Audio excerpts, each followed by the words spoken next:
Ассалаумағалейкум, қымбатты көрермендер. Бүгін біз Түркістан облысы Дін істері басқармасы Дін мәселелер зерттеу орталығының Күлтөбе медиа студиясында кезекті сұхбаттамыз. Арнайы сұхбатымыздың қадірлі қонақтары белгілі исламтанушы теолог, ислам құқығы дерадикализация саласының маманы Асқар Кәрімжанұлы Сабдин және де Түркістан облысы Дін істері басқармасының басшысы Рүстем Сабыржанұлы мырза. Қош келдіңіздер. Қош көрдік, рахмет. Өздеріңіздей қадірлі қонақтармен жүздескенімізге өте қатты қуаныштымыз. Көп уақыттарыңызды алмаймыз. Шағын сұхбат өткізсек деген жайымыз бар. Арнайы бүгінгі біздің сұхбатымыздың тақырыбы заманауи қоғамдағы діни сана. Дайын болсаңыздар, мен сұраққа көшсем, біздің алғашқы сұрағымыз осы қазіргі Қазақстан қоғамында рухани және адамгершілік құндылықтар қалай өзгертіліп жатыр деген сұрақ. Енді құндылықтардың категориялар көп. Бүкіл адамзатқа ортақ құндылықтар бар. Ол құндылықтар адамның жаны, денсаулығы, мал мүлкі, ар намысы секілді, адамның құқықтары, бостандықтары секілді бүкіл адамдарға ортақ құндылықтар бар, олар өзгермейді. Одан кейін әрбір елдің өзінің жеке ұлттық құндылықтары бар. Бұлар да көп жағдайда өзгермейді.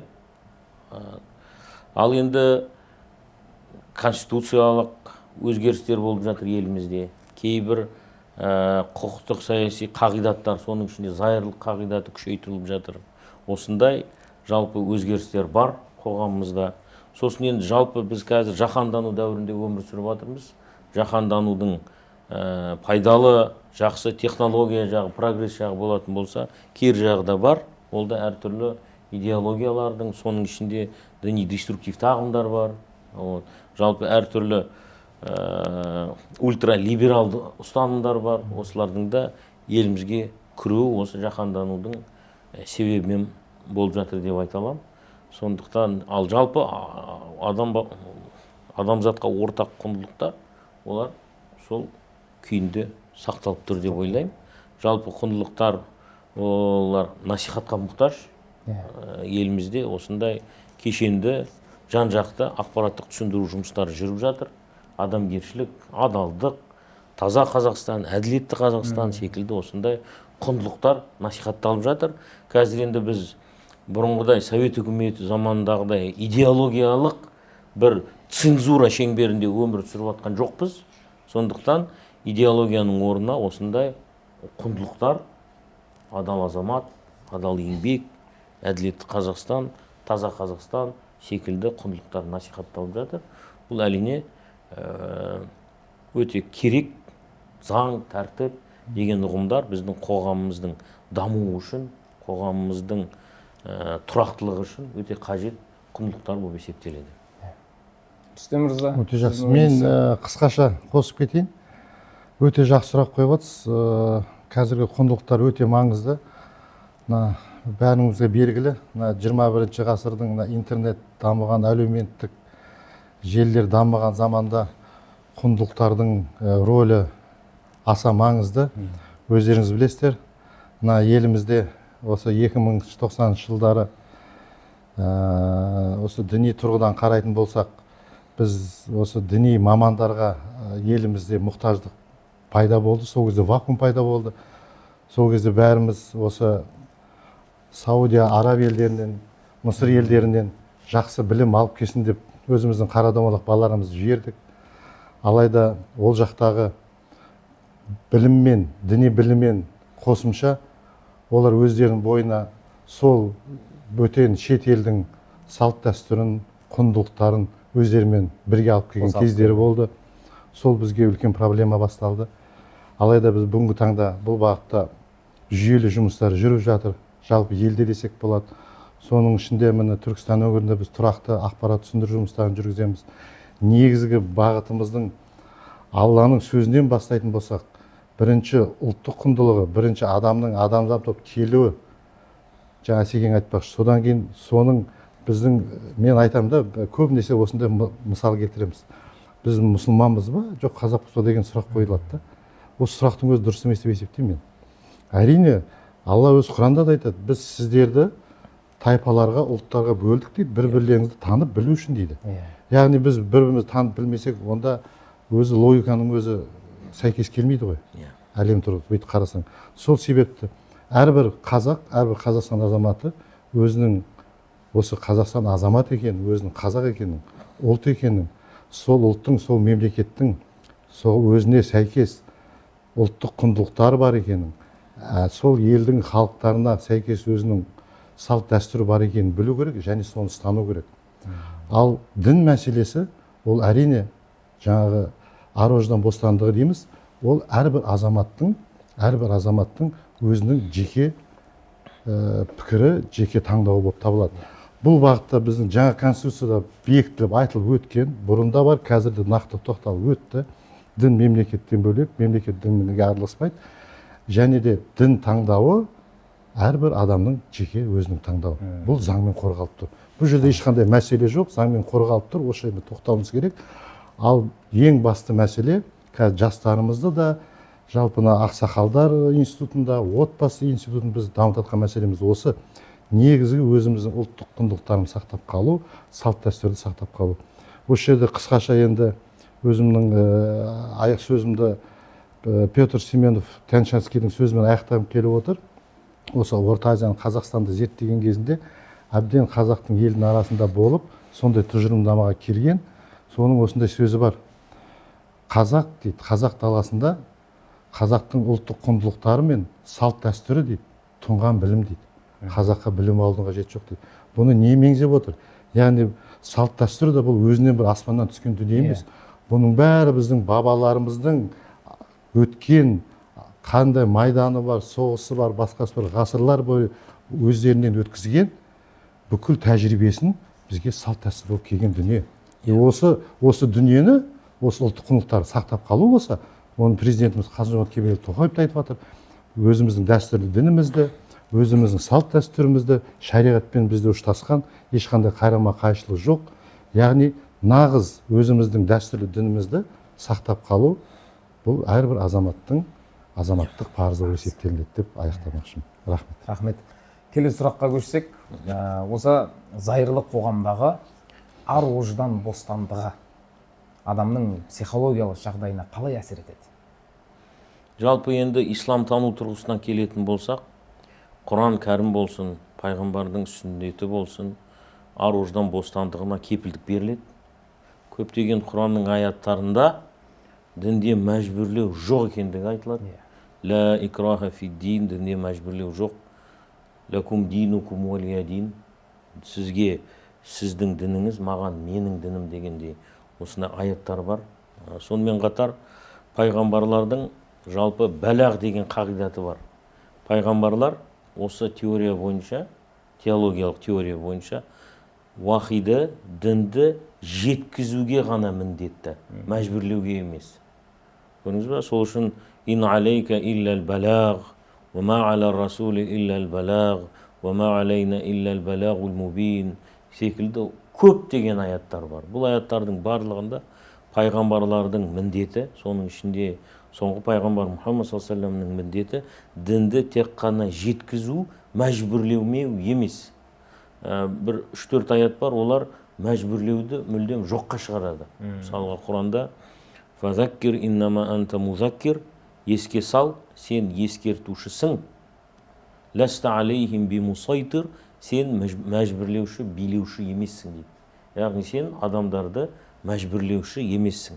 Тағы бір аятта ласта алейхим биджаббар деп айтылады, сен оларды мәжбүрлеуші емессің дейді. Тура сол секілді, егер Раббың қалағанда жер бетіндегілердің барлығы иман келтірер еді, бірақ Раббың қаламады. Сол үшін сен бұдан кейін адамдарды иман етуге міндеттейсің бе деген аят бар. Яғни міндеттеуің дұрыс емес, мәжбүрлеуің дұрыс емес дегенде осының жауабы беріледі. Сол үшін пайғамбарлардың жалпы міндеті дінді жеткізу, мәжбүрлеу емес, дінді пайғамбарлар сендіру, иландыру, насихат арқылы насихат таратқан. ал енді мәжбүрлеу ол кісілердің несіне жатпайды, қызметіне, пайғамбарлық міндетіне мәжбүрлеу деген нәрсе жатпайды. Ал енді жалпы Алла тағала енді адамдарды әртүрлі қылып жаратты ғой. Бағана айтып кеттіңіз ғой. Алла тағала руға бөлді, тайпаға бөлді, ұлтқа бөлді.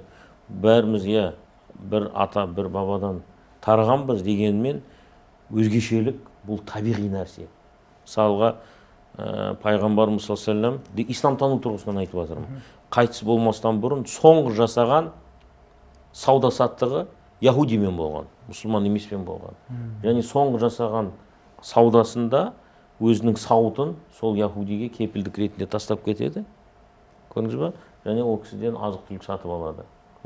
Демек, пайғамбар қайтыс болғанша дейін сол кісінің қаласында өзгешелік болды. Өзгешелік дегенде басқа өзге діндегілер, өзге ұлттағылар, басқа этникалық тұрғыдан да, діни тұрғыдан да өзгешелік болды. Және ол норма болып есептеледі. Діни тұрғыдан. Көрдіңіз ба? Ал енді психологиялық тұрғыдан әрине бұл әр адамның өз еркі, өз таңдауы. Адам өз еркімен бір таңдау жасады ма, ол психологиялық тұрғыдан оған жайлылық сыйлайды. Көрдіңіз ба? Ал енді біреуді белгілі бір идеяға, дінге, идеологияға мәжбүрлеп кіргізсеңіз, ол ешқашан психологиялық тұрғыдан өзін жайлы сезінбейді, және белгілі деңгейде күйзеліске, сондай психологиялық ауытқуларға себеп болады. Бізде мына кейбір деструктив діни ағымдардың өкілдері балаларын ұрып, кәлима айтқызамыз деп ұрып, аналардың тіл шықпай, мысалға, сосын әкесі вахтаға кеткенде баласы дін намазын тастайды, ал келгенде ұрып, қорқаннан оқиды дегендей осындай жалпы бағанағы аяттар мен хадистерге қайшы ұстанымдағы адамдар бар. Бірақ бұл жерде айтарым, жалпы конституциялық тұрғыдан зайырлық дегеніміз әр адамның ар-ождан бостандығы бар. Тура Құранда айтылғандай, فَمَنْ شَاءَ فَلْيُؤْمِنْ وَمَنْ شَاءَ فَلْيَكْفُرْ. Қалағандарыңыз иман келтірсін, қалағандарыңыз иман келтірмесін дейді. Бұл діннің табиғаты және конституциялық құқықтың нормалары болып есептеледі. Бұл кісі өзі әрі исламтанушы және де әрі заңгер. Бүгін біз міне арнайы бізде де семинар өтті, дерадикализация бойынша экстремизмнің қаупі, осы именно экстремизм ұлттық құндылықтарға қаупі төңірегінде біз тақырыпта бүгін сол бойынша өңірдің барлық жаңағы дін қызметкерлеріне, теологтарға, психологтарға дәріс өттік бүгін. Үлкен өте жақсы семинар өтті деп, маңызды семинар өтті деп есептейміз. Осы жерде де ар-ождан бостандығы жайлы өте көп әңгіме айтылды. Мен 100% қосыламын. Ар-ождан бостандығы ол біздің жаңағы Құранда да айтып кетті, адамның өз еркіндігі. Тура сол тұрғыда біздің конституциямызда да ол бекітіліп қойған. Яғни заңдылық қоғамда біздің елдің ата заңында ол бекітіліп қойған. Бұл бар нәрсе. Бұда ешқандай, мен ойлаймын, ешқандай бір дискуссия болуы мүмкін емес. Нақты былай айтқанда ақ-ақ, қараң-қара деп көрсетіліп қойған. Дегенмен де мен жаңағы Асекеңмен келісем, өзінің семинарында діннің негізгі мақсаттарын айтып кетті. Негізгі 5-6 мақсатын айтып кетті. Сол мақсаттарды қарап отырсам, жаңағы ақылды сақтау, дене жағын күшті сақтау, ар-ождан сақтау, соның бәрі біздің конституцияда қаралған дүниелер. Қарап отырсам, бәрі біздің әмбебап мақсаттар ғой. Бәрі ата заңымызда қаралып тұр. Яғни біздің ата заңымызда адамға қажетті моральдық, рухани, физикалық тұрғыдан, дүние тұрғысынан, жеке азамат рет тұрғысынан, заң тұрғысынан, мемлекет қоғам ретінде барлық мәселелер қамтылған және қаралған. Президентіміз бекер айтқан жоқ. Бүгінгі жаңа конституция біздің жастарымыздың болашақтың бағдары. Міне осымен аяқтағым келіп отыр. Тамаша, рахмет. Өте керемет жауап. Келесі сұрағымыз адамның айтатын көз қарасы мен іс әрекетінің сәйкес келмеуінің себебі неде? Бұны енді дінде шамалы ауырлау түрде сипаттайды.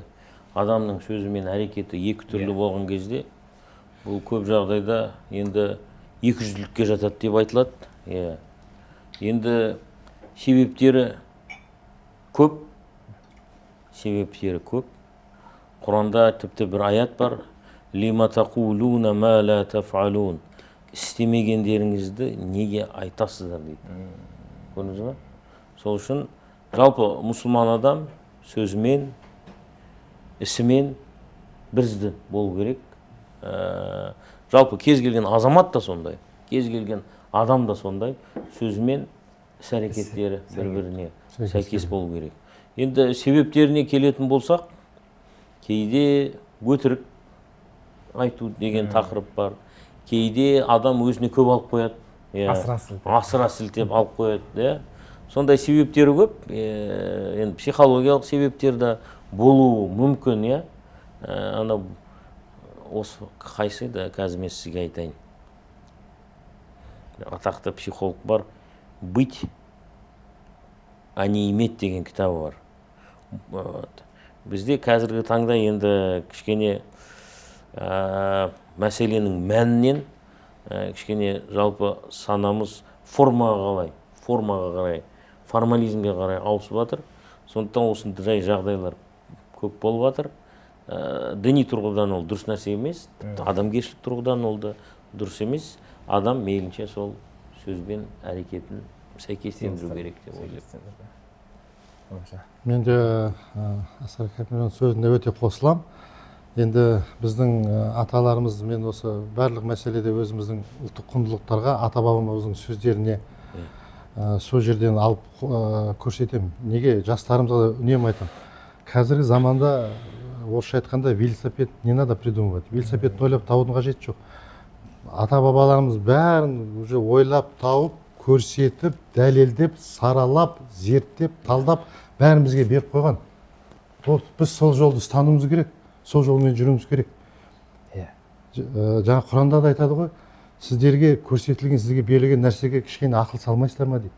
Яғни ақыл бар адам, ақыл есі бар адам, өзі айтады ғой дінде де. Ақыл жоқ адамға дін парыз емес дейді. Одан ештеңе сұралмайды дейді. Ақылыңыз бар болса, кішкене ақылға салмайсыздар ма дейді. Алланың өзі айтып отыр. Тура сол сөзді ата-бабаларымыз айтып, бізге көрсетіп беріп қойды. Яғни бізге дәлелденген, көрсетілген, дәйектелген жолмен, сонымен жүрсек, болғаны жеткілікті әрине. Тамаша, рахмет. Келесі сұраққа көшсек, психологиялық тұрақтылық пен діни сенімнің арасында қандай байланыс бар? Және оны ғылым қалай түсіндіреді? Енді мен психолог емеспін, дегенмен естігенінен айтуға тырысайын. Психологиялық тұрақтылық көп жағдайда анықтылыққа байланысты. Мысалға, психологиялық тұрғыдан пәтер жалдап отырған адаммен өзінің жеке пәтері бар адамның жағдайы екі түрлі. Пәтер жалдап отырған адамның психологиялық жағдайы, тұрақтылығы пәтердің иесінен қарағанда кішкене төмендеу болады. Себебі ол қандай жағдайда болса, кейде анық емес жағдайлар болып қалуы мүмкін. Иесі үйді босат деуі мүмкін, сатам деуі мүмкін, балам келіп жатыр деуі мүмкін. Сондықтан бұл жерде де мәселе анықтылыққа тіреледі. Дін ол мынау мағына тұрғысынан, өмір мәні және мағынасы тұрғысынан белгілі бір анықтылық береді.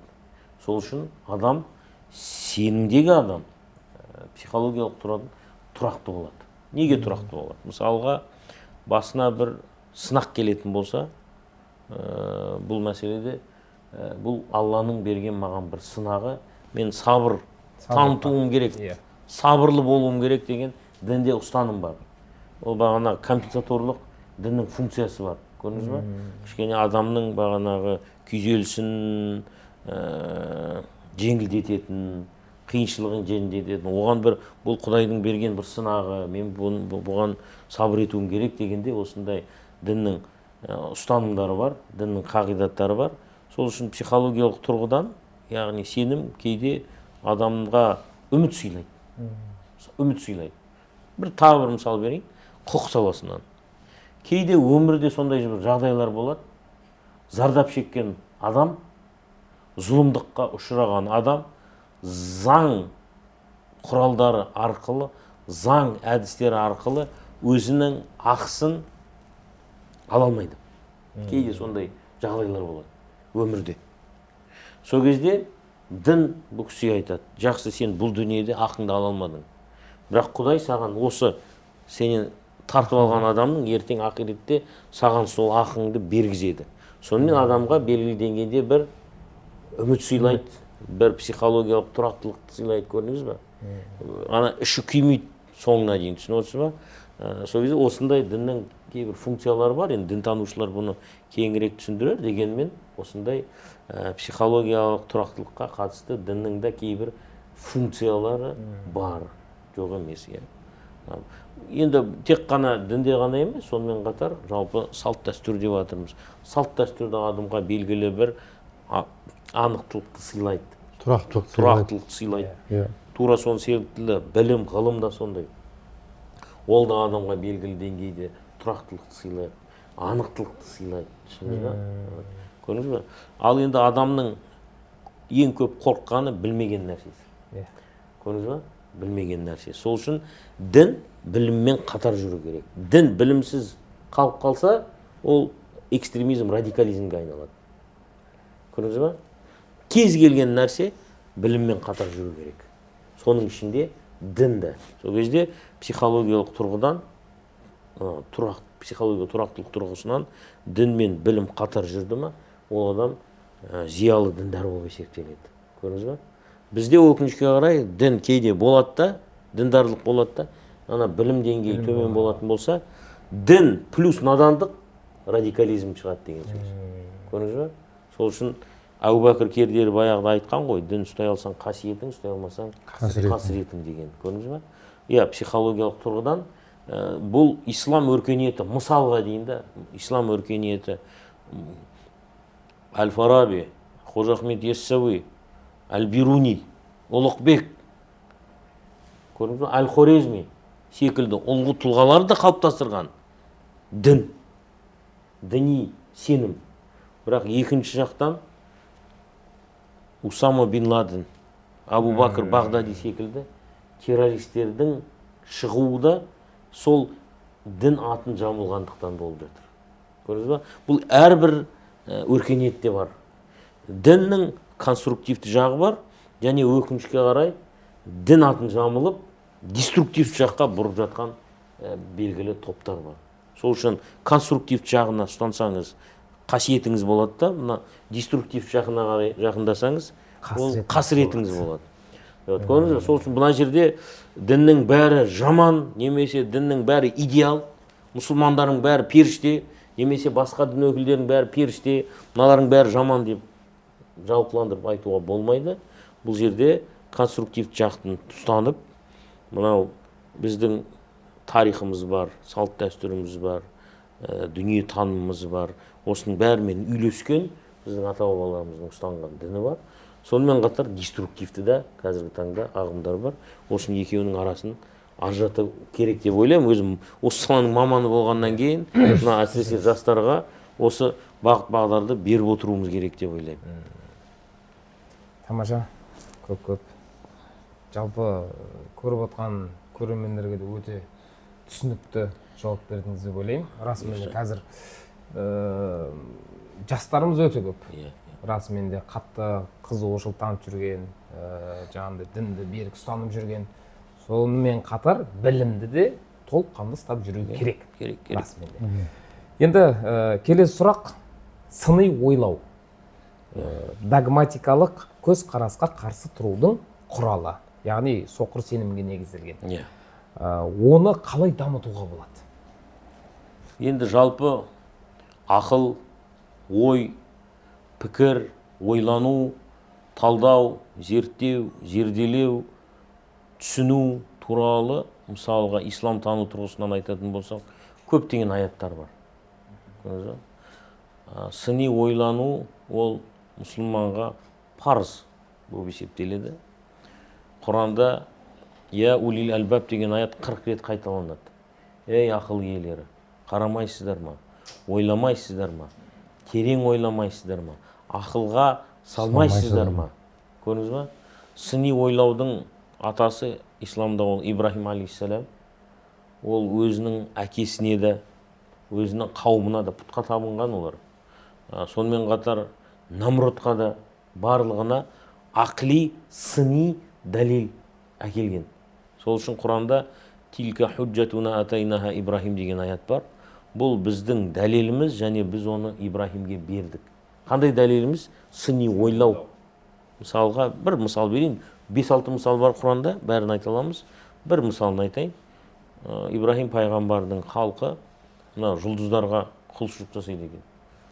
Ибрахим алейхиссалам бір күні фаламма жанна алейхи лейлу раа каукаба, түн басқа келген кезде нені көреді?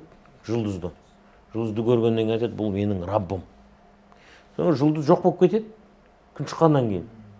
Фаламма афала қала ла ухиббул афилин. Жұлдыз жоқ болып келгеннен кейін айтады, мен жоқ болушыларды жақсы көрмеймін. Жоқ болса, бар болып, кейін жоқ болып, өзгеретін нәрсенің барлығы уақытша нәрсе, ол менің Құдайым бола алмайды деген сыни көзқарас айтады. Екінші күн фаламма раал қамара базиған қала хаза рабби. Одан айды көреді. Айды көргеннен кейін айтады, бұл менің Раббым. Содан кейін сыни ойлау арқылы сол айдың Құдай емес екендігін оларға көрсетеді. Сосын фаламма ра'a аш-шамса базиғатан қала хаза рабби хаза акбар. Одан күнді көреді. Күнді көргеннен кейін айтады, мынау ең үлкені, мынау менің Құдайым болар деп айтады. Бірақ күн жоқ болып кеткеннен кейін не дейді? Кешіресіз, мен мынау жоқ болушыларға құлшылық жасамаймын. Мен бұлардың барлығының жаратушысы жалғыз Құдайға құлшылық жасаймын деген осындай Ибрахим алейхиссалам сыни ойлауға қатысты бір ғана мысал бар. Одан басқа көптеген мысалдары бар. Сондықтан сыни ойлау қабілетін қалыптастыру керек. Жастарға адам робот емес, адамның өзінің ойы болу керек. Соқыр ермеу керек. Соқыр бағанағы сенімге кіріп кетпеу керек. Адам бағана аля басира, яғни былай ақылды түрде, санаулы түрде, анау терең ойланып тұрып не істеу керек? Кез келген оқиғаны, кез келген жағдайды солай қабылдау керек. Сыни ойлауынсыз қабылдау берудің де қажет жоқ. Ол жалпы дұрыс емес деп ойлаймын. Құдай адамға ақылды не үшін берді? Ақылға адамды пайдалансын деп берді. Көрдіңіз ба? Пайдалансын деп бергеннен кейін оны қолдану керек. Анализ жасайсыз, синтез жасайсыз, аналогия жасайсыз. Тағы да әртүрлі әдістер бар. Логикаңызды дамытасыз, математикалық есебіңізді дамытасыз. Тағы да басқа осындай сыни көзқарасты дамытатын. Сосын сыни көзқарасты дамытатын тағы бір нәрсе, ол сапар ғой. Мысалға барасыз, шетелдегі кейбір тәжірибелерді көресіз, сосын ойлайсыз, неге бізге бұны жасамасқа? Мысалға біздің елімізде ЦОН деген өте мықты тәжірибе бар. Мен енді шамалы тарихын естігем, кезінде біздің Қазақстандағы бір министр Германияға барып, сол жерде ЦОН деген нәрсені көрген. Сосын келгенде неге бізде осындай кез келген құжатыңды ешқандай өшіретсіз, қазір мына бәрі бар, телефонмен ақ жасай аласыз. Көрдіңіз бе? Тура сол секілді мысалға шетелден мынау баяғыда қазірде бар дегенмен бұрын одан да қатты еді. Мынау жол апаттары деген, ана скоростной режим дейді, соның бәріне қатысты қазір бізде емес бүкіл мемлекеттерде камера орнату деген бір жаңашылық бар. Сондықтан сыни ойлауды кейде дамыту үшін кейде басқа да тәжірибелерді қарап, жарай ма бізге, жарамай ма? ЦОН деген жақсы нәрсе ме, емес пе? Мысалға бетоннан жол салуды немістер ойлап шығарса, все познается в сравнении дейді. Бәрі салыстырудан шығады. Сыни ойлау қабілетін шамалы дамыту үшін сондай саяхаттап көру да керек та.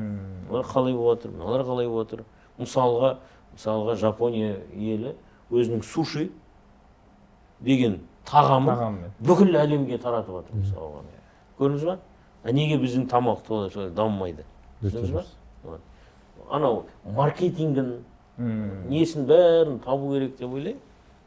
Дұрыс айтасың, бір ғалым ба, әлде ұстазына бір айтқаны бар ғой. Сананың саяздығы ол сапардың аздығынан деп. Ол да расымен де сол сапарға шығып, ел көру керек, жер көру керек. Біздің аталарымыз көшкенде болған. Иә. Бір жерде тоқтамаған. Олар бүгін ана жерде болса, ертең басқа жақта болған. Көрдіңіз ба? Олар кез келген жаңа нәрсеге Статустау, жазу жайлау деген сияқты жүрген. тек қана олай емес, сонымен қатар Қытайда не болып жатқанын білген, Ресейден зат алған, Өзбекстаннан зат алған, Хорезмнен зат алған, бәрімен араласып отырған ғой. Хат жазысқан. Сондықтан бұл жерде біз көшпенді болғаннан кейін бізге наоборот жеңіл болу керек. Біз ана орысша айтады ғой, почвенник халық емеспіз. Бір жерде отырып алып, қазылып алып, ана отыратын адам емеспіз. Біз деген жан-жақты зерттеп, Құдайға шүкір, қазір бізде мықты жастарымыз бар. Анау мықты искусственный интеллект дамып жатқан жобаларымыз бар. Біздің киномызды бүкіл мына ісінге мақтайды. Біздің IT технология әлемде бірінші орында. IT технология бар. Біздің цифровизациямыз, Каспийіміз әлемде жоқ дүниелер бұл. Бәрі қызығады бізге. Мен тек қолдағым келіп тұр, Асекеңді. Мынау дана қазақ, мен айтамын, қазақ дана қазақ деймін бе, әрбір сөз дана сөз. Сол айтады, жаңа соқыр сенім наным дейді да, жарға жығады дейді адамды. Әрине бұл сыни ойлану өте маңызды. Қазіргі заманда, қазіргі тұрғыда сыни ойлау мәселесінде барлық мүмкіндіктер бар. Мысалы, бұрындар аталарымыз тек барып көріп, зерттеп, қолғастап, сөйтіп келген. Қазір, Аллаға шүкір, барлық дүниелер, бүкіл тарих дәлелімен, ғалымдардың дәлелімен бәрі келіп отыр. Тек қана кішкене жаңа адам ақылға салып, өзіне сыни ойланып, ой салса болады. Мысалы, мен бұл жерде айтып кететін мәселе, ана кейбір біздің қазақ бауырларымыз, мен енді ол ұлттарды бөліп жарып айтпай қойып, өзге ұлттарға қызығып, өзге ұлттың құндылықтарын енгізгісі келіп, өзге ұлттың жаңа мәселелерін айтқысы келеді. Не керегі бар бізге қазаққа оны тықпаштап? Енді осы жерде біз ойламаймыз ба? Мысалы, Европаның дүниесі, болмаса сол ана Саудия Арабтың дүниесі бізге не қылады екен? Бізде тарихты көтерсек, олар ол жерде ана дөңгелек не, болмаса ана қайсы не, кожа не, болмаса бір элементарно ана кешіріңіз, дәретхананы қаяққа сындыратын білмейтін кезде, үйлерінде отырған кезінде, біздің ата-бабаларымыз сол 9-11 ғасырларда канализациялық система жүрген. Міне оның оған дәлел алысқа бармай қойық. Өзіміздің отырған қалашығы. Сауран қалашығы. Міне Күлтөбеден шыққан дүние. Біз нағыз дамыған цивилизация, былай айтқанда, цивилизациясы дамыған, мәдениеті дамыған ел болғанбыз біз. Бізге ештеңеден біреуден барып копировать етіп, біреуден болмаса біреудің бір дүниесін алатын біздің неміз жоқ, рөліміз. Бізде ата-бабаларымыз осы дүниелердің бәрін, бүкіл цивилизация, мәдениетті, дінді бәрін бізге әкеп беріп көрсетіп қойған. Біз сондай ұлы елміз, былай айтқанда. Сол үшін әрбір жас, әрбір адам жалпы, адамзат өз ол сыни ойлау өте маңызды. Қазіргі кезде. Міне Асқар Кәрімжанұлы, мен жаңа сізге айттым ғой, мен өте қуанып отырмын. Кеше ғана білім ғылым министрінің сөзін естім. Осы мектеп қабырғасына қайталап диктант жазу, мазмұндама, шығарма жазу енгізіп отыр. Өте жақсы. Бұл дүниелер болмаған кезде біздің қазір балдарымыз, өзіңіз айтпақшы, енді робот емес қой, бірақ шылчокта болды, цифровой шылчок болып қалыптасып қалған. Жаңағы тест бересің, бірінші или төртінші, или АБВ болды. Сол төңірегінен шықпай қалдық. А өзінің жаңағы сыни ойымен, пікірімен, әшейін бір тақырыптың өзін қағазға түсірудің өзі проблема қазір. Ал енді осы дүниені қайталап келе жатқан өте маңызды қадам деп есептейміз. Сол үшін әр жастарымызға тағы да айтамыз, сыни ойлау өте маңызды. Сыни ойлағанда өзіңді бір жеу, өзіңді бір кемсіту емес.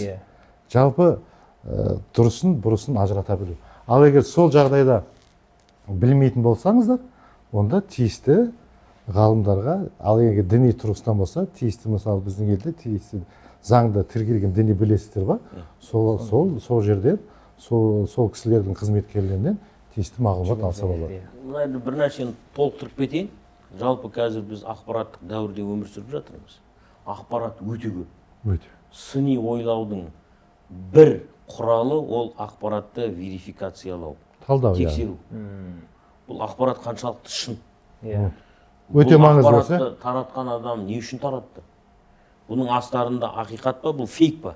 Қазір фейк деген нәрсе көбейіп кетті. Түсініңіз ба? Сол үшін қазіргі таңда ақпараттық гигиена деген ұғым бар.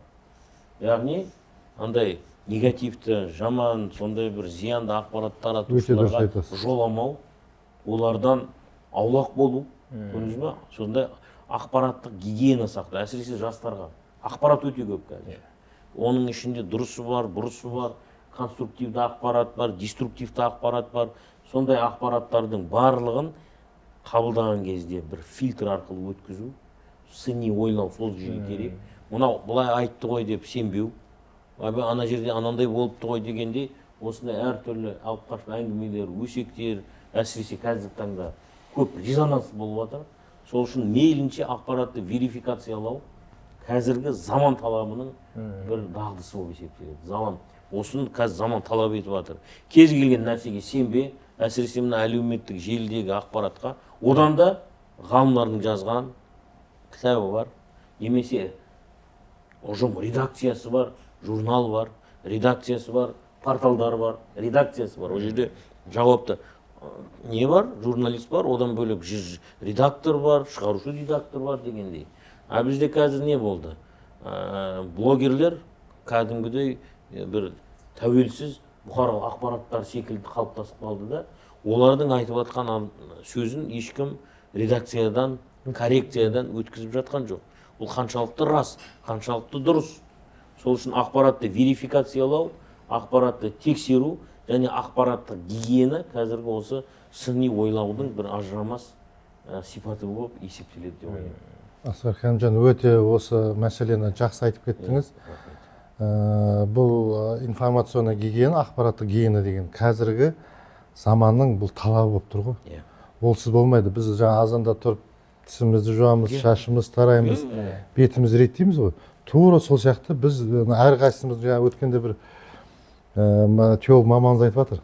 Осындай бір сұхбатында телефон дейді 13-ші мүше болды адамға қазір. Бұл енді ашшылап айтқан сияқты, бүйтіп қарасаң шындық қой. Шындық. Қай жерде болмасын, ваннаға кірсең де, кешіріңіз, дәретханаға кірсең де, басқа кезде жүрсең де, тамақ жеп жатсаң да, телефон қолда. Баланы, даже кішкентай баланы, үнін, енді мен қаттырақ айтқан болармын, үнін өшіріп отырсын деп, үндемей тамағын жесін деп, телефон беріп қоямыз қазір. Ащы шындық қой. Ол рас ол. Сол үшін өте бұл ақпараттық гигиена өте маңызды. Қалай өзімізді тазалаймыз, тура сол сияқты өзімізге келіп жатқан, әрбір азаматқа келіп жатқан ақпаратты күнделікті тазалау, күнделікті қарап отыру, гигиена жасау ол өте маңызды. Рахмет. Келесі сұраққа көшсек, діни ортадағы қатал бұйрыққа негізделген тәрбие адамның еркіндігіне қалай зиян келтіреді? Бұл енді тәрбие әрбір отбасының негізі міндетті. Кейбір ата-аналар қаталдау болады, кейбіреулер жұмсақтау болады. Бұл жерде жұмсақ болғанға сен неге қатал емессің, немесе қаталға сен неге жұмсақ емессің деп айта алмайсың. Адамның табиғаты әртүрлі. Тіпті кейбір халықтардың менталитеті бар, кейбір халықтар балаларын осылай өте қатты ұстайды. Кейбір ұлттар керісінше өте қатты еркелетеді.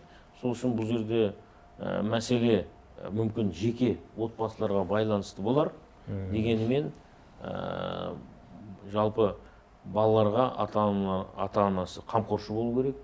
Анау диктатор емес, мейлінше қамқоршы болу керек, жағдайын жасау керек. Бағанағы махаббатпен, мейлінше тек қана анау бұйрықпен дегендей емес. Дегенмен бұл енді бір ұсыныс, бұл себебі кейбіреулер айтуы мүмкін. Мысалға әскери адамдар, кешірім сұраймын, мен деген приказбен мен қатал тәртіпті жақсы көріп, ол да оның хақысы, ол имеет право дейді ғой, өзінің баласы немесе өзінің ұжымы. Ол әскерде мысалы сен жұмсақ болмайсың, ол жерде бұйрық бар, құп болады дейсің да, орындайсың, көрдіңіз ба? Сол үшін бұл жерде әйтеуір адам тұлға болып қалыптасса, елге, өзінің отбасына, еліне, жеріне пайдалы болып қалыптасса, ол қатал отбасында да тәрбиеленуі мүмкін, жұмсақ отбасында да тәрбиеленуі мүмкін. Мәселе бұл жерде нәтижеде. Нәтижеде бұл адам қоғамға пайдалы ма, зиянды ма деген мәселе. Сол үшін бұл жерде индивидуалды, иә, сол айтқымыз келгені сол қатал болсын, жуас болсын, бірақ адамға зияны келе ма негізі? Ол да әртүрлі ғой. Қазір енді мен психолог емеспін, бірақ кейбір психологтардың өте қатты қолданатын сөздері бар. Абьюзер, Детский травма, сондай нәрселер бар. Бұл енді исламтану саласы емес, бұл енді психологтардың, мүмкін педиатрлардың бала тәрбиесімен айналысатын мамандардың шарасы шығар, саласы шығар, кешірім сұраймын. Сол үшін сол кісілермен не істесеңіз дұрыс болады деп ойлаймын.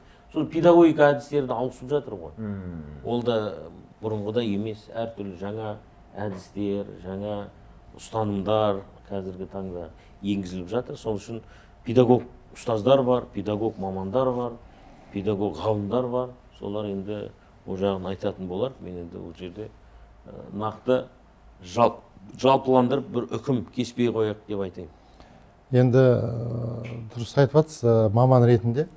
Жалпы мен өзім қосып жіберетінім, айналып келіп қайттан өзіміздің қазақтың ұлттық құндылықтарына келеміз.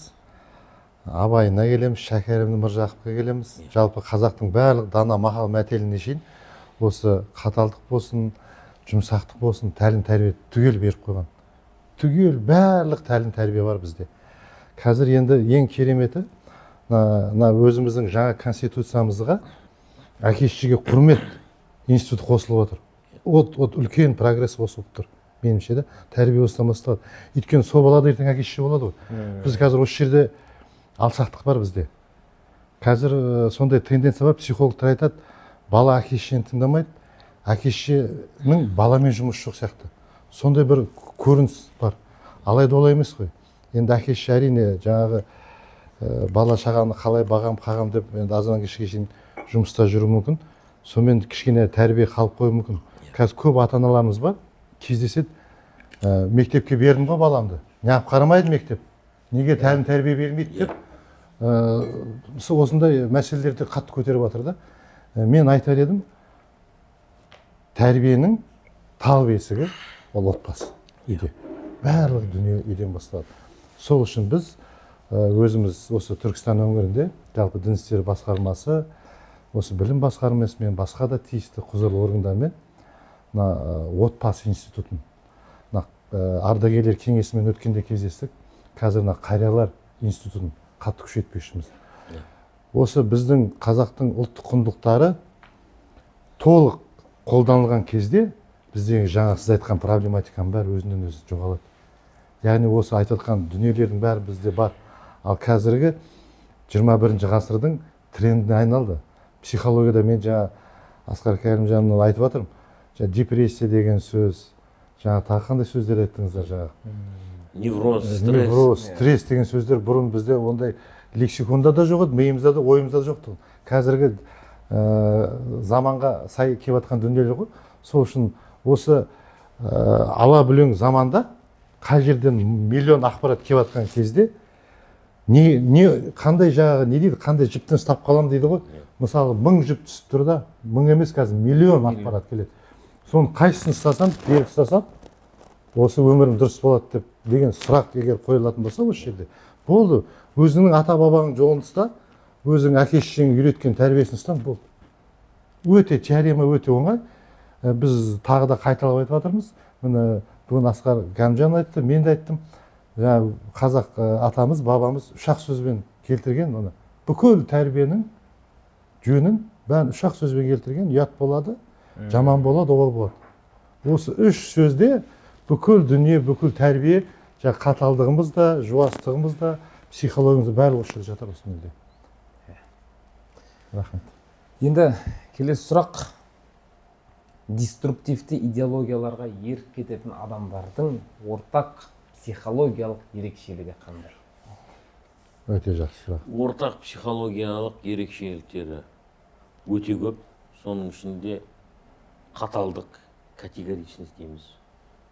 Ақылға сенбеу, мейлінше ақылды кемсіту, буквализм деген ұстаным бар. Яғни әр сөзді астарлы мағынада түсінбей, тек қана тура мағынада. Сөз бе сөз. Сөз бе сөз. Дословно. Сөз бе сөз. сондай бір ұстанымдары бар. Сонымен қатар оқшаулану, маргинализация секілді өте көп белгілері бар, ортақ. Шамадан тыс сакрализация, бір нәрсені киелендіру, бір тұлғаларды, бір адамдарды, мысалға бір ұғымдарды шамадан тыс киелендіру, сакрализация деп айтылады. Сонымен қатар соқыр еру, бағана айтып кеттік, догматизмнің бір түрі, осындай белгілері бар, ортақ барлығына. Содан кейін кейде қалай айтайын, сыртқы тақуалық, ішкі тақуалық емес, сыртқы тақуалық. Яғни сырттай қараған кезде мынау құлшылыққа көбірек мән беру. Бұл кезінде енді харижиттер деген топ болған ғой, анархист, сондай радикалды топ. Олардың негізгі белгілері құлшылықты көп жасаулары. Тіпті сахабалардың өзі олардың құлшылықтарына таң қалатын еді. Содан кейін тағы бір белгілері ол аңғармай сөйлеулері. Бір нәрсе, ірі әңгімелерді талдап өздерінше үкім шығарып, мыналар адасқан, мыналар кәпір, мыналарды бүйту керек, аналарды сөйту керек дегендей, осындай ірі әңгімелерді еш ойланбастан сөйлеп, үкім шығару, пәтуа беру дегендей осындай көптеген нелері бар, ұстанымдары бар. Сосын тағы бір психологиялық ұстанымдар, ол максимализм. Яғни компромиске бармау, мейлінше бір нәрсені қатал ұстану секілді осындай нәрселер бар. Эгоизм да бар. Дүние менің атырапымда жүру, айналып тұру керек деген ұстаным ғой. Мен дүниеде өмір сүрмеймін, дүние мен үшін өмір сүру керек дегенде осындай ұстаным бар. Мен әр нәрсенің өлшемімін, қалған бүкіл адамдар менің ұстанымыма, көзқарасыма сәйкес болу керек. Сәйкес болмаса олардың барлығы адасқан дегенде осындай эгоцентризмді өте басым түрде көрінеді ол радикалдарда. Жалпы енді террористтердің өздеріне тән психологиялары бар. Экстремистерінің бұл енді бірсыпыра ғалымдар бұны зерттеген, ортақ белгілерін жазған, ортақ маркерлерін жазған. Хадистерде де ол кісілер туралы айтылады, ортақ бағана айтып кеткенімдей. Сондықтан біреуді айыптау, ол да радикализмнің бір белгісі. То есть дінді өзіндігінен бір, қалай айтайын, тәуелсіз бір діндарлық ретінде ұстану емес, дін ұстануын басқаларды айыптау арқылы өзіне бір ұпай жинау. Көрдіңіз ба? Орысша айтады ғой, самодостаточная религиозность. Көрдіңіз ба? Адам өзінің діндарлығына қанағаттанып, өз діндарлығын ұстанса, Құранда да бар. Кім тура жолды тапса, ол өзі үшін табады. Кім адасса, өзі үшін адасады деген. Біреу үшін емес, көрдіңіз ба? Бірақ радикалды деструктивті ағымдардың жетегінде кеткен адамдарда олардың діндарлығы өзінің діндарлығын паш ету арқылы емес, біреуді айыптау арқылы өздеріне ұпай жинау. Секілді осындай белгілері көп. енді мен негізгілеріне тоқталып, мүмкін кейбір негізгілерін айтпаған болармын, бірақ негізінде өте көп белгілері бар. Енді осы радикализм, радикалды топтар адамдардың қауіпсіздік, мойындалу, бір ортаға тиесілі болу сияқты қажеттіліктерін қалай пайдаланады? Өте ұтымды пайдаланады. Жалпы радикалды идеология өздігінен пайда болмайды. Радикалды идеологияның көп жағдайда артында белгілі геосаяси күштер тұрады. Олардың психологиялық орталықтары болады. Мысалы, мен сізге айтайын, ислам әлеміндегі радикализмді ең мықты зерттеген ғалымдар көбісі батыстық. Мысалға, тыншы Лоуренс Аравийский, тыншы Гертруда Белл, тағы да басқа. Қазіргі таңда мына радикализм, терроризм, экстремизмге қатысты жазылған іргелі еңбектердің авторлары көбісі батыстың ғалымдары. Көрдіңіз ба? Және жалпы олар көп жағдайда енді барлығын қоздырады деп айта алмаймын, бірақ мысалға Ауғанстан мен Совет үкіметі соғысқан кезде батыстық политтехнологтар толық радикализмді қолдады. Және әлем бойынша соғысқысы келген адамдардың барлығын Ауғанстанға барып Совет үкіметіне қарсы соғысуын мүмкіндік жасады сондай. Соғысуына мүмкіндік жасады. Сондықтан бұл жерде діни радикалды идеологиялардың артында кейде үлкен зерттеу орталықтары тұрады.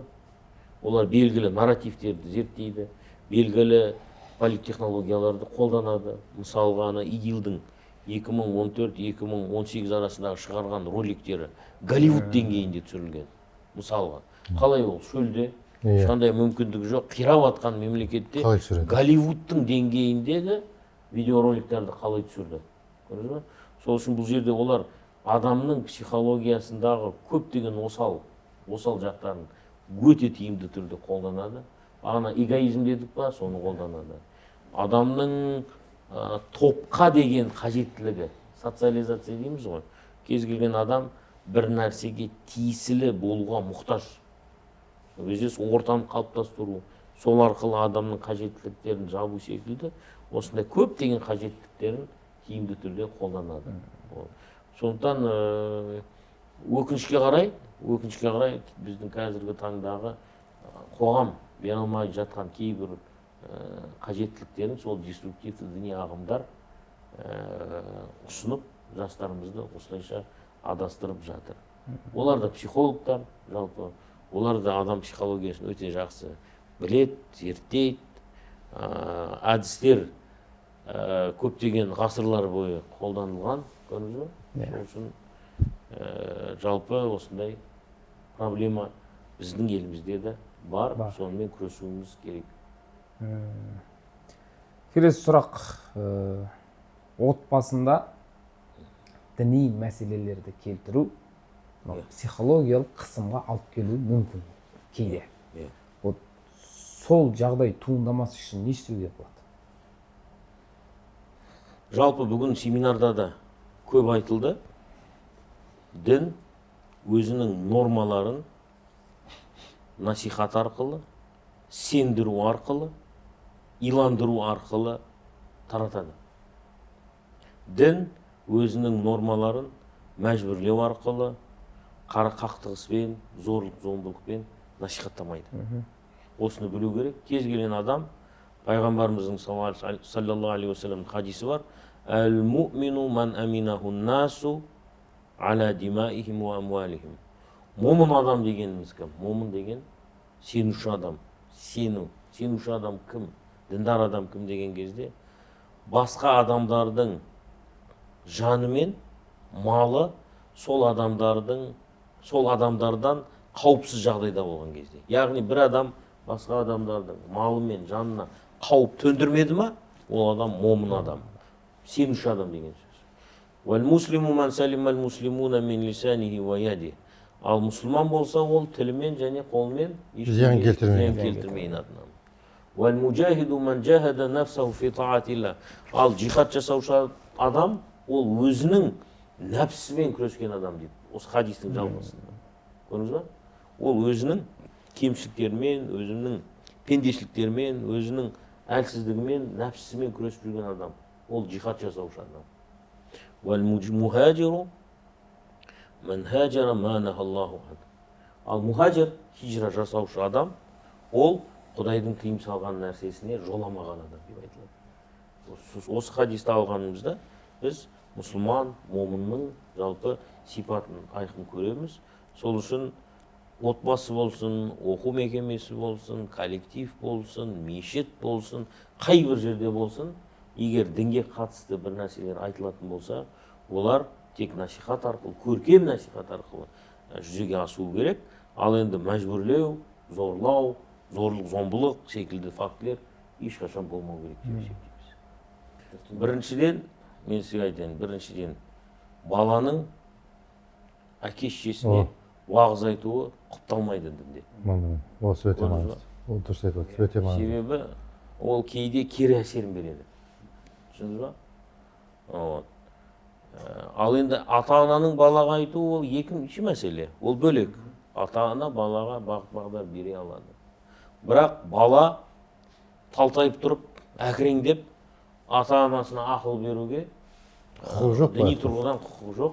Көрдіңіз бе? Әсіресе тәкаппарланып, қазіргі мына біздің деструктив діни ағымдардағыдай аузу билля адасқансыңдар, үйткенсіңдер, сөйткенсіңдер. Иә, сөйткен. Мен енді көрдім талай жігіттерді, кезінде әкесінен таяқ жеген, осылай өздерінше жақша ішінде дерзкий болып насихат айтқысы келген жастарды көргенімде әкелері оларды ұрған. Көрдіңіз ба? Я, бұл жерде әкелерді ақтап атқан ешкім жоқ. Дегенмен балада өз балалығын білу керек. Өз орнын білу керек. Тұрып алып тәкаппарлықпен, ойбай, сен анандайсың, мынандайсың деп айтуы дұрыс емес. Дін де оны мақұлдамайды, құптамайды, көрдіңіз ба? Сол үшін бұл жерде әдеп болу керек. Жалпы дінде мына дағуатқа байланысты белгілі аят бар. Уду иля сабили роббика бил хикма, хикметпен шақыр. Қожа Ахмет Яссауи Түркістанда жатыр, диваны хикмет деген еңбегін жазды. Дінге хикметпен шақыр. Көрдіңіз ба? Даналықпен шақыр. Даналықпен. Анау тәкаппарлықпен деп тұрған жоқ бұл жерде. Немесе менмендіктен шақыр деп тұрған жоқ. Қуанышпен, Қуанышпен. Қуаныш хабармен шақыр. Қуанышты хабармен. Сондай бір уду иля сабили роббика бил хикмати вал мауизатил хасана, жақсы насихатпен шақыр, жақсы мысалдар келтіріп шақыр. Ваджадилхум биллати хи ахсан. Ал егер бұл жалпы балаға, отбасыға байланысты емес, талас тартыс болатын болса, өте көркем түрде тартыс дейді. Құранда тағы да бұлай мынандай аят бар. Кітап иелерімен тартысатын болсаңыздар, ең көркем түрде тартысыңдар деген. Яғни бұл жерде ешқандай тіл тигізу, немесе қорлау, тағы да басқа ар намысын түсіретіндей ешбір факт болмау керек. Көрдіңіз бе? Бұл мына дағуатқа байланысты, діни насихатқа байланысты әмбебап аят, универсалды аят деп ғалымдар айтады. Сондықтан хикметпен, түсінікпен, даналықпен, қуанышпен, жақсы мысалмен айту керек. Сосын әр заман тыңдаушының халін ескеру керек. Тыңдаушының халін ескеру керек. Әр заман, жалпы мұқтада әл-хал деген ұстаным бар дінде. Әр адам қай жерде екендігін әрдайым сезіну керек. Мысалға, басшының алдында айтатын нәрсеңді, басшыға айтатын формаңды, оны қарамағындағы адамдарға беретін бұйрығыңмен екеуі екі түрлі. Жоғары жаққа арыз қыласың, арыз деген өз жағдайыңды білдіресің. Төмен жаққа бұйрық беруі мүмкін, жігіттер осыны жасаңдар деп ше. Көрдіңіз, бұл да табиғи қоғамдық қатынастар. Бізде осының бәрін көп жағдайда кейбір бауырларымыз елемейді. Әкесі баласына сөйлегенде әкесіне сөйлейді, қызына сөйлегенде анасына сөйлейді. Көрдіңіз ба? Кіші бір інішекке сөйлегенде ақсақалға барып дөрекі сөйлейді. Көрдіңіз ба? Сонымен діни насихат сонымен қалай айтайын, бұзылады деп айтайын ба? Енді мен де кішкене қосып жіберетін дүнием бұл жерде. Діни тұрғыдан қаратын болсақ, менімше отырып алып, балаға болсын, жалпы отбасыда әке-шеше болсын, діни тұрғыдан біреуге бірдеңе дәлелдеп, біреуге үйретудің қажеті жоқ деп есептеймін. Адам өзін үйрету керек. Содан бастау керек. Өйткені білеміз ғой, бала шаға ол губка. Әке-шеше не істейді? Яғни отбасыда не тәрбие көреді? Мысалы, элементарно дастарханда отырғаннан, тамақты қалай жегеннен, әкенің анаға деген құрметінен, әке-шеше деген құрметін бала көріп өседі. Бала соны көрген бала, ол басқаша болмайды. Ол да үлкенді құрметтейтін бала өседі. Сол үшін мен айтайын дегенім, діннің өзі адамзатқа осы өмірде дұрыс өмір сүріп, Аллаға сену үшін арналған, былай айтқанда заң жинағы болса, әсеке дұрыс айтадым ғой? Заң жинағы болған болса, соны тек қана жақсы көркем мінезбен көрсету керек. Енді мен тұрақты айтып отырамын. Алланың өзінің сөзінің не айтады? Маған Аллаға сендердің ғибадаттарың дейді, әке-шешеге еткен қызметтерің дейді. Яғни әке-шешеге құрмет, әке-шеше қызмет етудің өзі Аллаға ғибадат деп тұр. Яғни Алла не айтып отыр? Әке-шешеңді құрметтесең, әке-шешеңе қызмет етсең, мен сен ғибадатын қабыл аламын дейді. Егер олар болмаған жағдайда, онда жағдай мүшкіл. Бір-ақ сөзбен ақ түсіндіруге болады. сол үшін діни тәрбие болсын, жалпы өмірлік тәрбие болсын, адам бірінші өзінен бастау керек, өзін тәрбиелеу керек, өзін дұрыс көрсетіп біліп, үлкенге құрмет, кішіге ізет көрсетіп отса, артынан ерген бұл қыздары әрине соны істейді деп есептейміз. Енді осы орайда жастарды тәрбиелеуде рухани ұйымдардың жауапкершілігі қай жерде тоқтау керек? Тәрбиелеу жолында рухани ұйымдардың ондай шекара бар ма еді жалпы? Сол ондай шекара бар ма жоқ па сол жайлы? Тәрбиенің жақсы болса, тәрбиенің менің жеке ойым бір шекарасы, осы жерге дейін тәрбиелейсің, одан кейін қой. Жалпы адамның кемелденуі, адамның кемел адам, толық адам деңгейіне жету өмір бойы уақыт алуы мүмкін. Көрдіңіз ба? Бір адам мүмкін 20 жасында кемелдікке жетер. Парасат тұрғысынан, ой пікірі тұрғысынан, ой өрісі тұрғысынан. Кейбір адамдар 60-ға келіп ақыл тоқтатуы мүмкін. Сондықтан бұл жерде бір шекара, жалпы тәрбие, адам өз-өзін тәрбиелеуі өмір бойы деп есептеймін. Өле-өлгенше ғой. Өле-өлгенше ғой. Тәрбие де, білім де өле-өлгенше ғой. Солай. Оны Жаңа өздеріңіз айтып отқандарыңыз қосылып, мынау адамға жалпы даналық, ақыл ол жаспен келмейді дейді. Жоқ, жаспен келмейді. Ол жауапкершілікпен келеді дейді. Неғұрлым жаңағындай үлкен жауапкершілік түскен сайын адам өзінің есін жинайды, жауапкершілікті мойнына алып, қолына алып іске асырады деген сияқты. Осы орайда да жаңағы енді анау кейбір кітаптарда айтып жатады ғой, 6 жасқа дейін балаңды қандай сыйла, 12 жасқа дейін жаңағындай құлдай жұмса, 18 жасқа дейін досыңдай сырлас деген. Сол тұрғыда осы сол әдет бойынша тәрбиелеудің бір ерекшелігі болмаса бір шегі бар ма деп сұрап жатқанымыз ғой негізінде. Жалпы ол енді қатып қалған шегі жоқ. Қатып қалған шегі жоқ.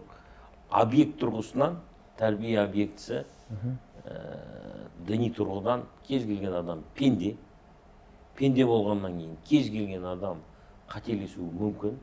Сондықтан өмір бойы адам белгілі ескертулерге мұқтаж. Ол ескертуді ата-ана беруі мүмкін. Ол ескертуді кейде досың айтуы мүмкін. Сен бір түрлі болып жатсың деп. әрине. Қайда кетіп барасың сен? Жүріс-тұрысың онша емес болып кетті ғой дегендей. Қатты кетіп барасың, тоқта деп. Тоқта, айтуы мүмкін. Ол табиғи нәрсе. Оны көршің айтуы мүмкін. Көрдіңіз ба?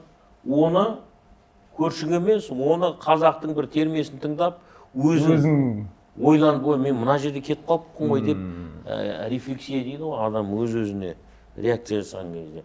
Сондай жағдайда болуы мүмкін. Сондықтан адам, жалпы кез келген адамның мақсаты кемелдікке жету, толық тұлға адам қалыптасуы, самореализация дейді ғой. Дегенмен бұның бір объект тұрғысынан бір шек жоқ. Адам өмір бойы өзін тәрбиелеу керек, өзінің пендешілігімен, нәпсімен, кемшіліктермен күресу керек деп. Бұл жалпы исламның философиясы деп айта аламын.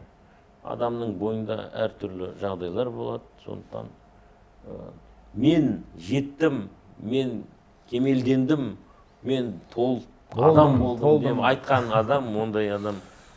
Керісінше адам кемел болған сайын өзінің шектеулі екендігін, білім алған сайын өзінің надан екендігін сезініп отырады. Болған өте дұрыс айтады деген, бүкіл Сократтан бастап Қожа Ахмет Яссауи бабаларымызға шейін ғалымдарымыздың барлық сөздері бар. Әр жаңа кітапты алып оқыған сайын дейді, өзімнің надан екенін байқаймын дейді. Яғни түк білмейтінін байқаймын дейді. Ғалымдар айтып отыр да. Бұл мәселе нені меңзейді? Яғни бұл мәселеде ешқандай шегі жоқ. Білімде үйренуде, тәрбие алуда. Ана қазақ бабамыз айтады ғой, өле-өлгенше дейді. Сол себепті өле-өлгенше білім ізденіп, тәрбие алған ол өте абзал, жақсы дүние деп есептейміз. Енді қазіргі таңда эмоционалды интеллект пен рухани интеллект қазіргі өмірде және де жұмыста қаншалықты маңызды? Екеуі де маңызды, эмоционалды интеллект, эмпатия мәселесі ғой, иә. Екіншісі? Рухани интеллект. рухани интеллект деген категорияны ондай сөз тіркесін негізінде бірінші рет естіп отырмын. Духовный интеллект деп айналдырыла ма? Иә. Мүмкін рухани зауқ шығар. Эмоционалды интеллект және рухани зауқ дегеніміз духовный вкус қой. Бұл екеуі өте маңызды. Мысалы, мен бір мысал айтайын, радикалдарға байланысты. Радикалдар духовный вкус болмайды. Оларға тек буквализм керек. Олар ана діннің жоралғыларының тек сыртқы формасы олар үшін маңызды. Ішкі рухани зауқы, рухани дүниесі, рухани мән мағынасы көп жағдайда ол адамдарды қызықтырмайды. Сол үшін рухани зауқ болу керек. Рухани зауқ деген енді діни тұрғыдан айтатын болсақ, ол діннің көркем жағын, мән жағын, мағына жағын көре білу. Тек сыртқы формасын емес. Мынандай движение жасайсың, бүйтесің, мына движениені мынаншама жасайсың, одан кейін былай жүресің деген емес. Оның мақсаты не? Оның функциясы не? Ол құлшылық не үшін жасалады дегенде мән мағынасына үңілу. Ал енді бағана эмоционалдық интеллект бұл қазіргі таңда өте маңызды. Біз енді білесіздер, қазіргі заманда өзі коммуникация өте маңызды. Коммуникация өте маңызды. Көп мәселелер, жалпы жастар да білу керек бұны, көп мәселелер коммуникация арқылы шешіледі. А коммуникация болу үшін сіздің эмоционалды интеллектіңіз өте жоғары болу керек. Эмпатияңыз жоғары болу керек. Сол үшін рухани зауқ та керек. Діни тұрғыдан рухани зауқтың мағынасын айтып кеттім. Ал енді мынау мәдениет тұрғысынан да рухани бір зауқ болу керек. Әдемі бір нәрсені көрген кезде бір картинаны соны әдемі деп айта алу, иә? Айта алу, иә? Иә, көрдіңіз ба? Ой, түрі жаман екен демей, иә? Иә. Сол үшін пайғамбарымыз айтады ғой, инналлаха жәмилун юхиббул жамал. Алла тағала көркем және көркем болғанды сүйеді дейді. Ана бір сахаба айтқан ғой пайғамбарымызға, мен мынау жаңа киім киюді жақсы көремін. Аяқ киімнің жаңа болуын қалаймын дейді да. Бұл тәкаппарлық па емес пе деген. Сол кезде пайғамбарымыз ол кісіге жауап береді. Жоқ, бұл тәкаппарлық емес. Расында Алла тағала көркем және көркем нәрселерді жақсы көреді. Орысша айтқанда Аллах красивый, любит красоту ғой. Сол үшін сенің осындай жаңа киімді жақсы көруің, жаңа аяқ киімді киюің бұл ешқандай тәкаппарлыққа жатпайды. Тәкаппарлық деген ақиқатты жасырумен адамдарға тәкаппарлану деп айтады да. Көрдіңіз ба? Артық, өзін қою. Өзін жоғары қою. Өздерін артық жоғары қою. Көрдіңіз ба? Сол үшін бұл жерде рухани зауқ та керек адамға, ол үшін тәрбиелену керек. Кез келген анау рухани фастфуд емес, кәдімгідей бәрін жей бермей. Иә, бәрін жей бермей, кейде сондай нәрселер де болады. Иә, ол тағамда рухани фастфуд, тағамда фастфуд болғанымен, ол зиянды ғой, бәрі айтып жатыр. Тура сол секілді кейбір рухани мәселелерде де адамда зауқ болу керек. Мен жеке ойлаймын, біздің аталарымыздың өте жоғары діни зауқы болды деп есептеймін. Өте тонкий. Өте тонкий. Тонкий, көрдіңіз ба? Сол үшін екеуі де маңызды жалпы. Енді дамыту керек, жалпы екеуін де дамыту керек. Соңғы сұрақ, сол сұрақтан кейін, сіздердің жауаптарыңыздан кейін сұхбатымыз тәмамдалсақ деген ойдамыз. Енді жаңа бір айтып жатырық тәрбие жайлы, осы ұстаным жайлы, радикализм жайлы. Жалпы болашақтағы кемел адам. Сіздердің ойларыңызша технологияны жетік жақсы меңгерген ба, жоқ әлде адамгершілігі жоғары тұлғалы адам ба? Негізінде бұл жерде екі нәрсені бір-біріне қарама-қайшы қоюға болмайды. Бұл дихотомия емес, немесе білімнің тілімен айтатын болсақ, бинарлық оппозиция емес. Екеуін де меңгеру керек. Қазіргі заман талабына сай, жоғары этикалы, көркем мінезді, бірақ технологияны меңгерген тұлға болу керек, кемел адам болу үшін. Ана бір нәрсені ғана дамыт, екінші нәрседе дамыма дегенде ұстанымды бере алмаймыз. Заман нені талап етсе, сонымен қатар этиканы да, құлық мінезді да, көркем мінезді да біз ұмытпауымыз керек. Жасанды интеллект бар, бірақ сонымен қатар көркем мінез иесі де болу керек адам. Технология бар, прогресс бар, осының бәрін игеріп, сонымен қатар адамгершілік қасиеттерден ажырамау керек. Сол кезде толық адам концепциясына сәйкес болады деп ойлаймын. Өте жақсы айттыңыз. Иә, шын мәнінде біздің ол қазақ елінің негізгі ұлттық құндылықтары адамгершілік қасиет деген. Жалпы қазақ емес, қай ұлт болсын, қай бір нәсіл болсын, адамгершілік қасиет ол бірінші орында тұрады. Бірақ дегенмен де жаңа технологиялар деп жатырсыз. Ал технологиялармен пара-пар жүру ол қазіргі заманның талабы. Ол сіз ешқалай болмайды. Мысалы, қолыңызда сіздің смартфон, а менде әшейін жаңағы телефон болса, мен қазір тиісті ақпаратты ала алмаймын. Сіз маған мысалы WhatsApp арқылы мәліметті бергіңіз келеді, мен оны қабылдай алмаймын. Яғни мен бүкіл қазіргі жаңалықтардан қалып қоямын. Ол жаңалық қойсын, қазіргі жүріп тұру, самолетпен ұшуда, жаңағы қаражатта, саудасы да барлық мәселелер қазір технологияға байланған. Президентіміз бұны анық айтып отыр. Президентіміз Қасым-Жомарт Кемелұлы не айтты? Қазір біз мына жасанды интеллектпен біз айналыспасақ, бізбен олар айналысады деп. Қалып қоямыз біз. Ол заманның талабы. Егер біз қазір тарихқа қарайтын болсақ, мынау жасанды интеллекттің өзі сонау 1950 жылдан бастап ғылымдар зерттей бастаған. Содан бастап жасалынып келе жатқан дүние бұл. А біз оны қазір ойбай жасанды интеллект, искусственный интеллектті біліп жатырмыз. Міне 2025-26 жылда президент сол үшін нақты талап қойып отыр. Арнайы сол үшін министрліктер ашылып отыр. Арнайы суперкомпьютер, ең қымбат жаңағы IT технология, программалар бәрі жасалынып отыр. Оның бәрі бекер дүние емес.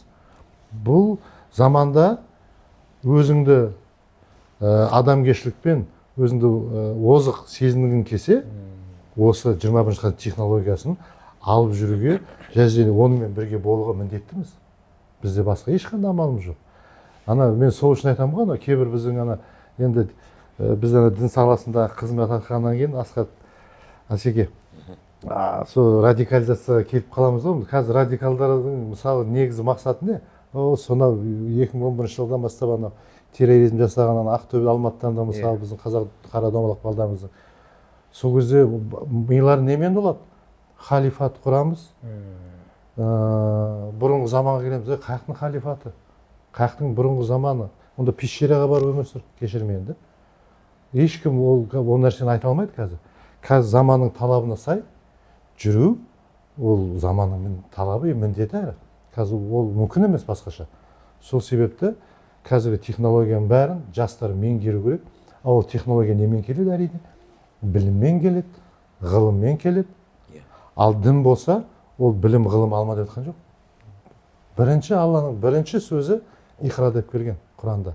Мысалы Библияда бірінші сөз басқа болса, Құранда уже иқра деп келген. Неге? Адам миы дамыды, жетті, енді ағыры оқыңды, білім алыңды, дамыңдар деп жатыр. Енді бұл айтқанда естественный процесс. Біз осыған дағдылануымыз керек, жастар білім алу керек, қазіргі технологияларды үйрену керек, оны үйреніп те жатыр. Қазір айтпадым ғой, әлемде осы IT технологиясында біздің жаңағы әлемдік жарыстар болсын, жалпы стандарттар болсын, барлық біз бірінші орындардамыз. Сол себепті жастарымызға біз сенеміз, технологиямен бірге, әрине қазақтың жаңа тағы айтамын, ұлттық құндылықтарын, адамгершілік қасиетінің қарапайымдылығын бойында алып жүрген абзал болады әрдайым. Мен бір нәрсені қосып кетейін. Кезінде көптеген талдау жүргізген аналитиктер ислам әлемі неге артта қалды деген сұраққа жауап іздеуге тырысты. Солардың бірнеше зерттеулері бар. Олардың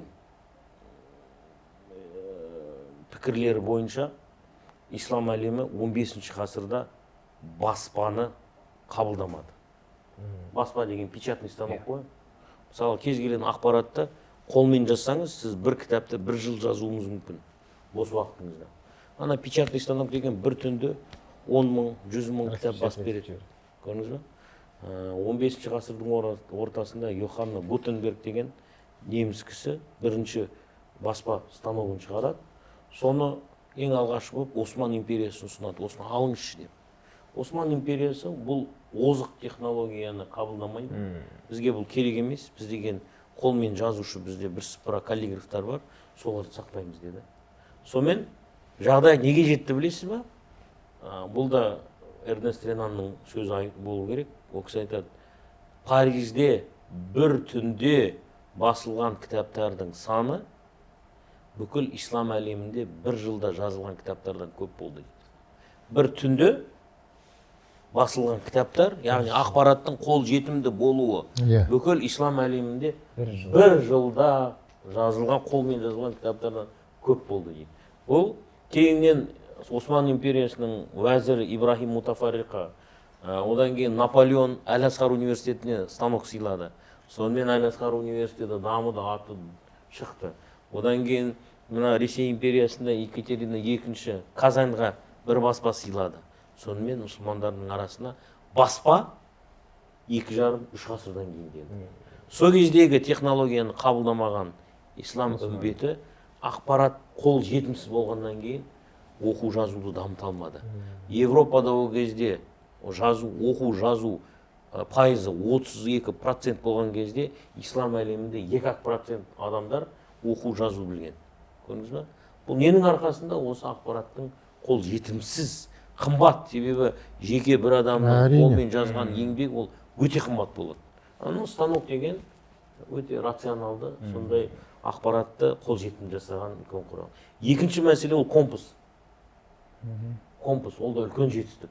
Ол мысалға Европадағы Колумб болсын, Васко де Гама болсын, көптеген саяхатшылардың жаңа материк құру ашуға мүмкіндік берді.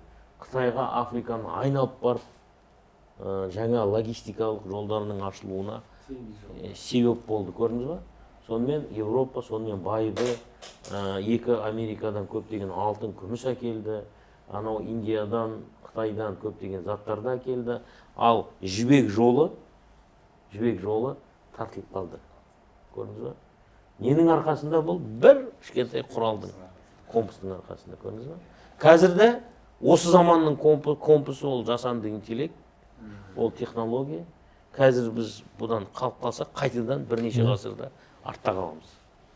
Дұрыс пайдаланып үйрену керек. Иә, өте дұрыс.